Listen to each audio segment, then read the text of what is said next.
Bonjour les amis, bienvenue sur Power Trade, la chaîne des stratégies d'investissement simples et efficaces. Alors rentrons tout de suite dans le vif du sujet parce qu'aujourd'hui il s'est passé beaucoup de choses et surtout il s'est passé une chose très intéressante pour nous puisque rappelez-vous ce trend bleu qui est ici a été cassé sur Total Energy et donc là on a un super signal d'achat en fait, mais globalement, on est quand même freiné par la bande Bollinger supérieure qui donc a fait qu'effectivement Total a été bien monté avec plus de 2% de hausse pour finir légèrement en retrait, mais avec une belle progression aujourd'hui. Et donc évidemment, hein, on s'en est mis plein les fouilles, les amis, n'est-ce pas? Donc regardons un peu le portefeuille Power Trade, un portefeuille père de famille. Et vous voyez que par rapport à hier, hein, tout simplement, on a gagné 6 750 € en gros en une seule journée, hein, et surtout grâce à Total Energy, hein, puisqu'on a quand même des titres qui baissent aujourd'hui parce que le CAC 40, lui, par contre, il a été faiblard. On a eu un signal de vente. On va aller voir ça sur Metastock tout à l'heure.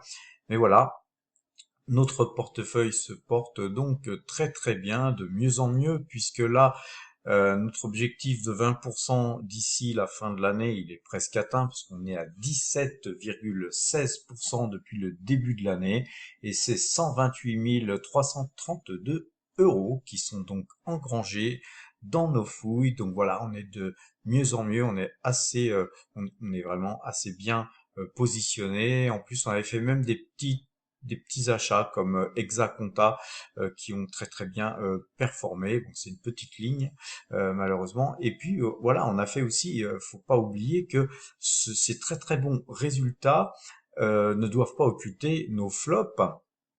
Et par exemple, notamment dernièrement, on a acheté du Pernod Ricard. Juste avant la publication des résultats, nous avons donc engrangé plus de 6%, je crois, de baisse dès, dès le lendemain, puisque les résultats qui pourtant étaient, enfin moi personnellement, je les trouvais très bons, eh bien voilà, Pernod Ricard a subi des prises de bénéfices, mais c'est souvent comme ça, hein, sur les chiffres sont bons, très bons, et puis souvent les gens prennent leurs bénéfices. Nous, on est là sur du long terme, donc c'est pas bien important pour nous. Évidemment, on aurait préféré, si on l'avait su, attendre que ces chiffres soient publiés et puis voir effectivement à un moment donné de meilleurs cours pour acheter. Mais voilà, la bourse, comme je le dis souvent les amis, c'est le temple des regrets. Alors, c'est pas grave, hein, on fait des pertes ici ou là sur certaines valeurs, et puis à un moment donné, eh bien de toute façon, comme on est forcément nous toujours euh, investisseurs sur des très bonnes valeurs, eh bien tôt ou tard, ces valeurs reprennent des cours bien plus élevés, et puis après, dès qu'on a suffisamment de bénéfices, eh bien on les prend à ce moment-là.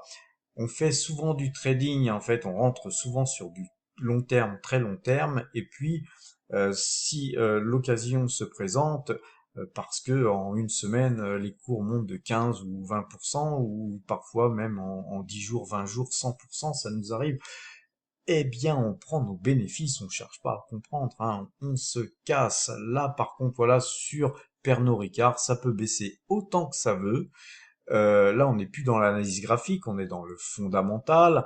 Et puis, donc, si ça baissait, ben, tant mieux. Nous pourrions en racheter à moindre coût, des racheter vraiment pas cher quand ça sera les soldes, les super soldes. Et à l'occasion, on se prendra un petit jaune ensemble.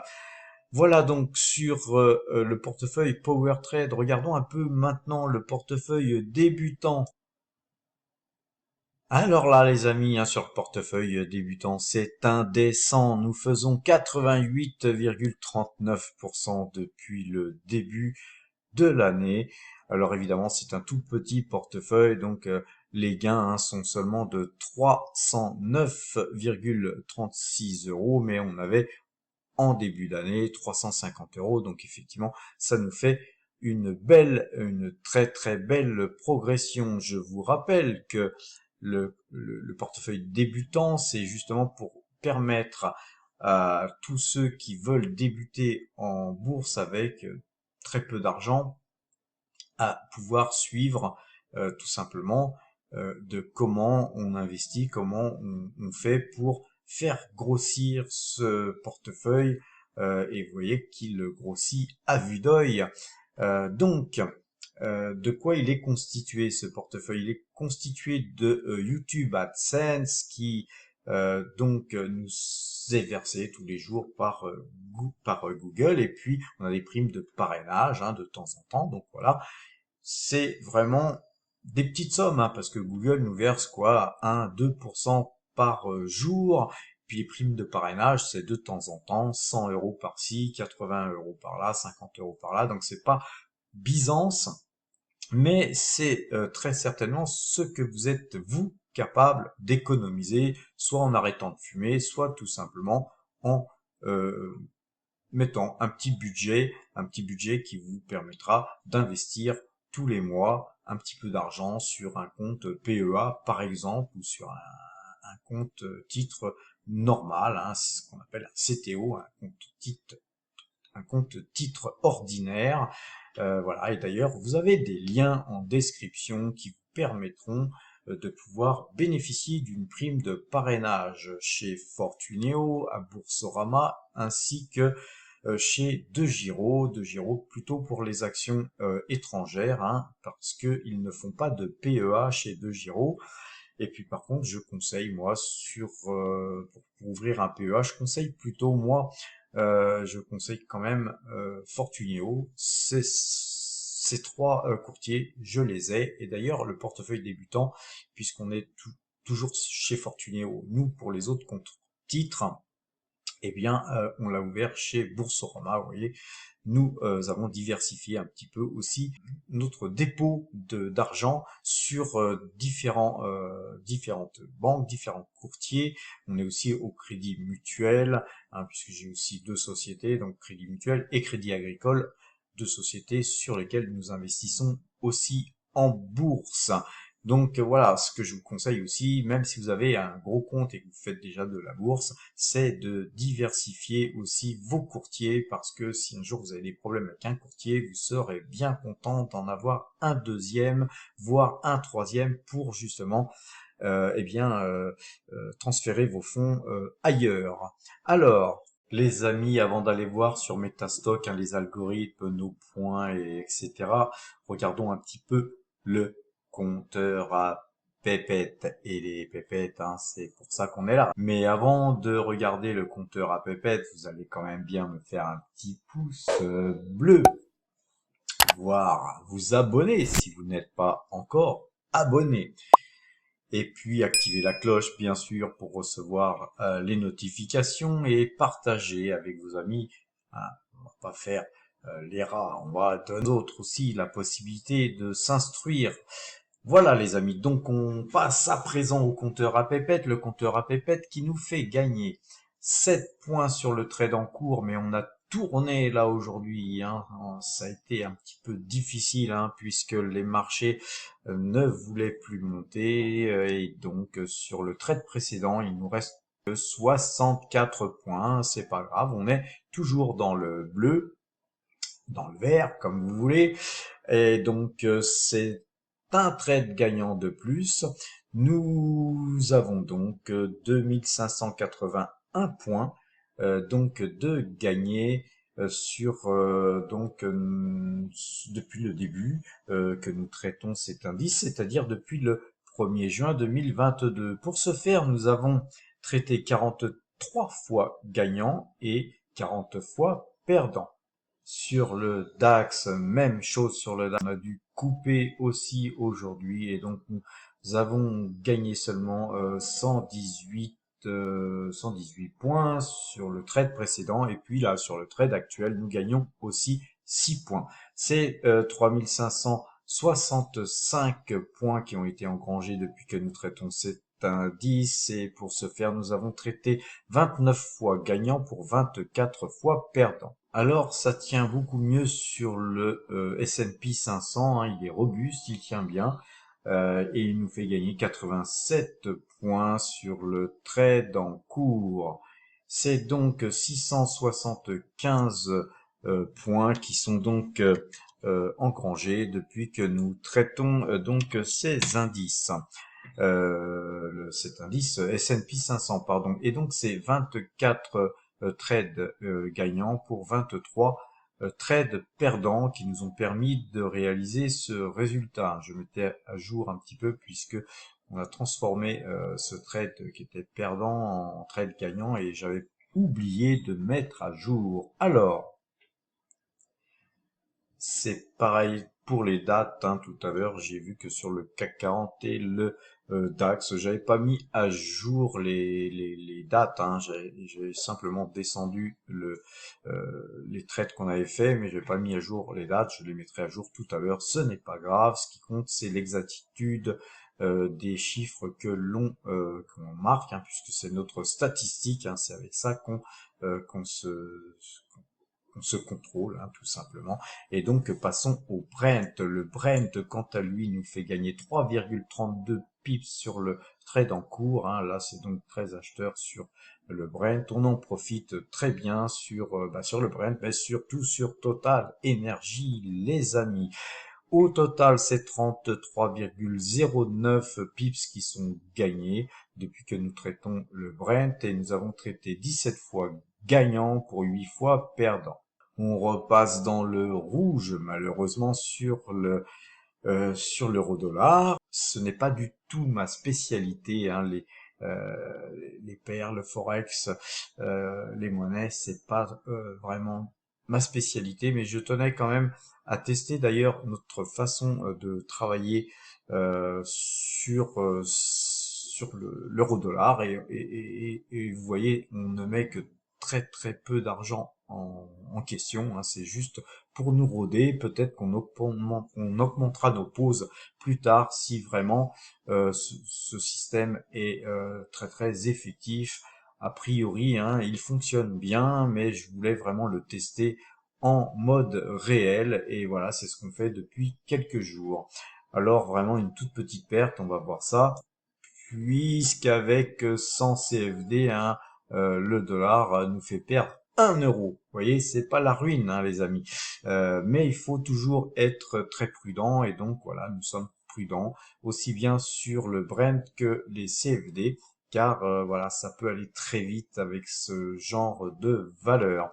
Par contre, effectivement, sur le futur CAC, futur DAX et le S&P 500, S&P 500 est toujours en mode surveillance, hein, on est en mode bêta, va-t-on dire, et donc je vois que ça fonctionne aussi relativement bien sur le DAX, mais par contre sur le CAC 40 aussi, et le S&P 500, on verra, mais pour l'instant c'est très concluant, puisque au total, nous gagnons quand même 124 762 € depuis le 1er juin 2022. Alors à présent, c'est 6853 points qui sont donc engrangés sur l'ensemble de tous ces indices. Alors maintenant, allons voir les graphiques, les amis. Et donc, vous voyez, hein, 1853 points, c'est les points que nous avons engrangés depuis le 1er juin 2022. Et le 1er juin 2022, nous étions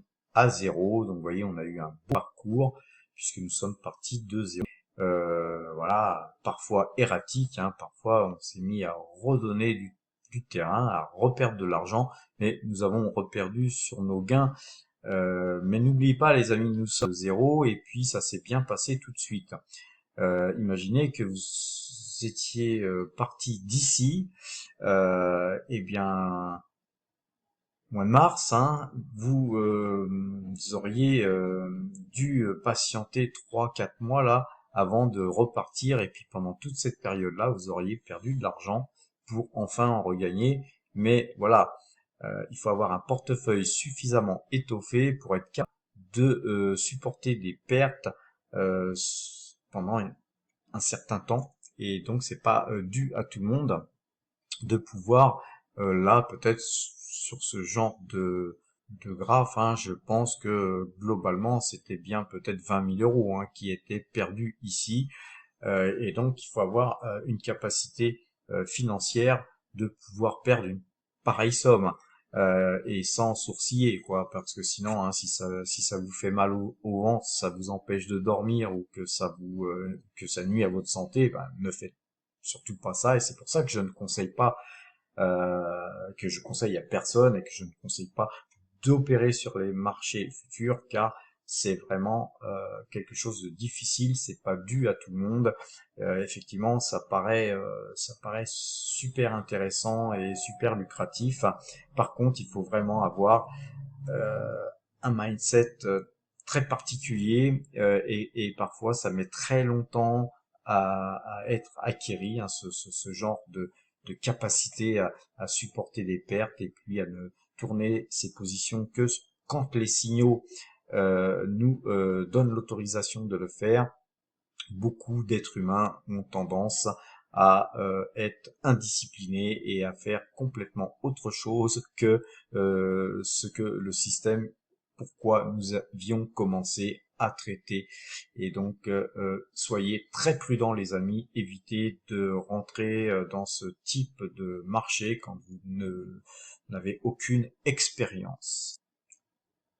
Observons juste pour le fun, hein, le portefeuille débutant, hein, on voit que voilà, il se porte bien, il a le vent en poupe, ça fait plaisir à voir.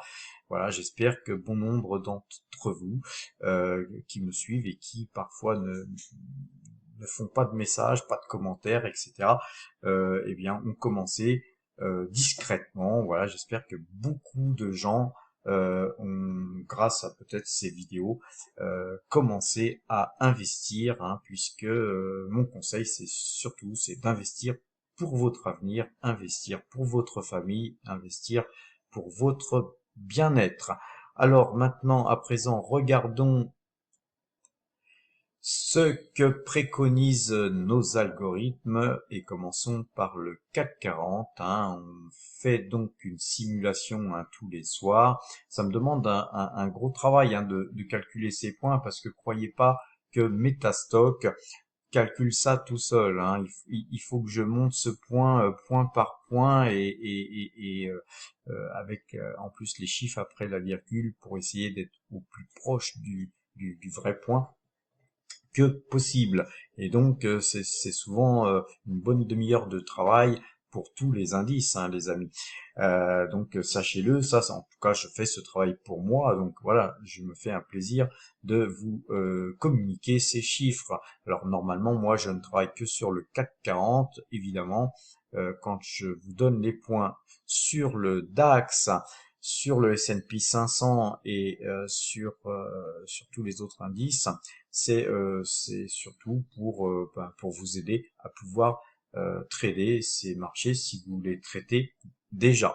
D'ailleurs, faites-moi des commentaires hein, pour me dire si justement vous en servez ou pas, parce que sans quoi je pourrais supprimer le DAX notamment ou d'autres indices de ma liste. Hein, ça me ferait certainement un petit peu moins de travail. Alors, vous voyez qu'on avait eu un signal d'achat ici, donc le marché a évolué, et puis voilà, donc on a effectivement nous un petit peu, c'était notre premier trade, on a un petit peu fait des choses d'une mauvaise façon, puisque en fait nous avions eu un signal de vente à un moment donné, et puis en fait sur cette bougie-là, je crois me rappeler.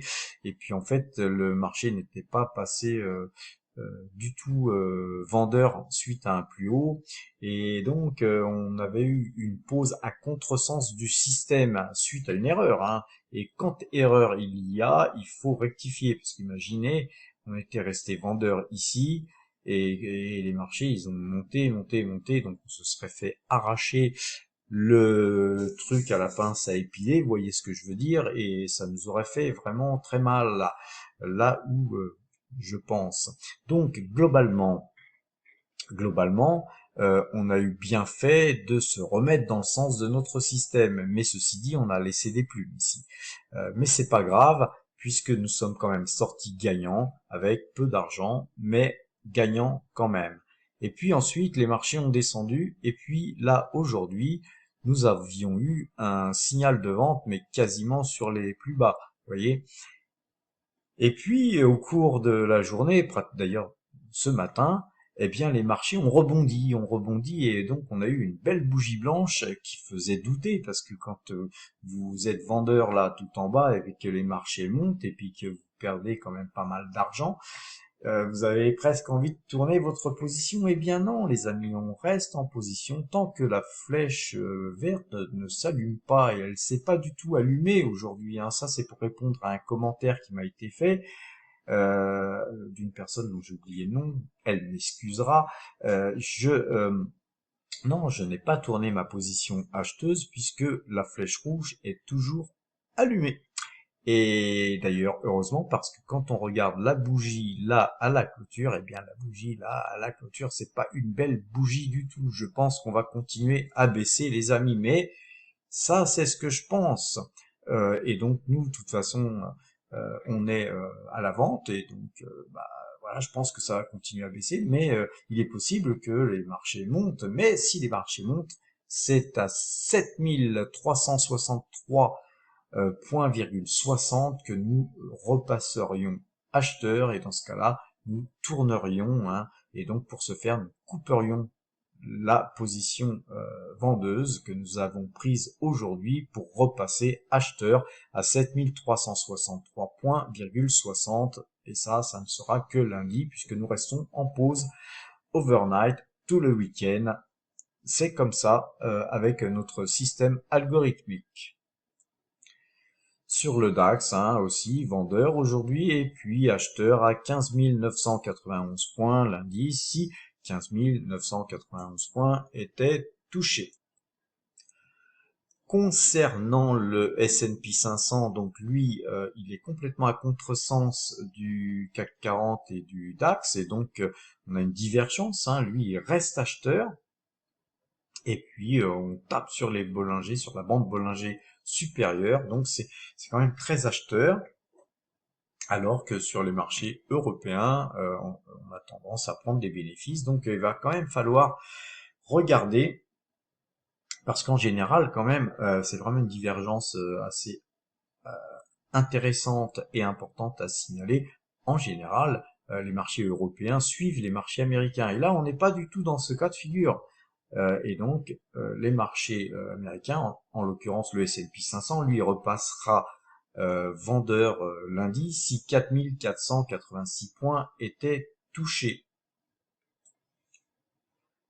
Alors regardons les graphiques de l'euro-dollar, et vous voyez là, eh bien on vient juste de passer vendeur sur l'euro-dollar. Donc en fait, ce que je vous ai donné tout à l'heure sur le compteur à pépette est un petit peu faussé, mais alors comme on a une toute très petite pause, c'est pas très grave, je vais rectifier, on verra ça ensuite lundi, mais globalement on vient de passer vendeur à l'instant même, les amis. Sur le parabolique SAR, vous voyez, on a le petit parabole rouge qui est allumé, et donc eh ben voilà, quand c'est comme ça, il faut tourner sa position.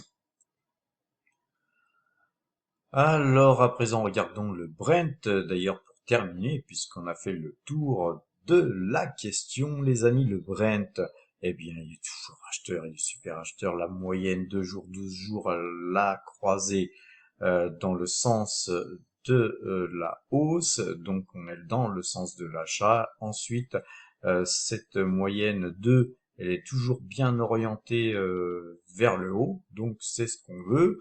Et la moyenne 12 est en train de s'inverser et de se recourber vers le haut aussi, donc tout va bien dans le meilleur des mondes, les amis. Globalement, ce que je peux vous conseiller toujours, comme d'habitude, c'est d'être prudent, très prudent, car voilà, les marchés, je pense que les marchés européens pourraient se retourner beaucoup plus violemment que prévu, surtout si les marchés américains se retournaient à leur tour. Donc prudence, toujours prudence, prudence, maître mot. Et puis voilà, l'analyse graphique sur les valeurs, etc. On essaye voilà d'être prudent le plus que possible. Rappelez-vous pourquoi j'ai acheté du Pernod Ricard et du Hermès notamment, c'est justement pour être toujours investi, puisque les marchés étaient acheteurs à ce moment-là, mais d'être aussi sur des valeurs qui seraient beaucoup moins susceptibles de souffrir dans des grosses baisses. Et donc voilà, les marchés sont à présent vendeurs. En tout cas, le DAX et le CAC 40 sont à la vente. Et donc voilà, on a fait juste cette opération juste un petit peu avant. Donc c'est une façon de se couvrir aussi, de se protéger. Et voilà ce qu'il faut essayer de faire au maximum de façon à arbitrer et rebalancer son portefeuille en permanence pour essayer de surperformer le marché d'un côté, mais aussi de l'autre, de pouvoir arriver à ses objectifs. Hein, quand on a ses objectifs, et je vous rappelle qu'on est très très proche de notre objectif de fin d'année qui est de 20%. Là, on est vraiment pratiquement à deux doigts de les toucher en milieu d'année. Ça voudrait dire qu'on pourrait tout simplement tout clôturer et puis partir en vacances jusqu'à Noël peut-être. Mais on va pas faire ça les amis, on va continuer à investir.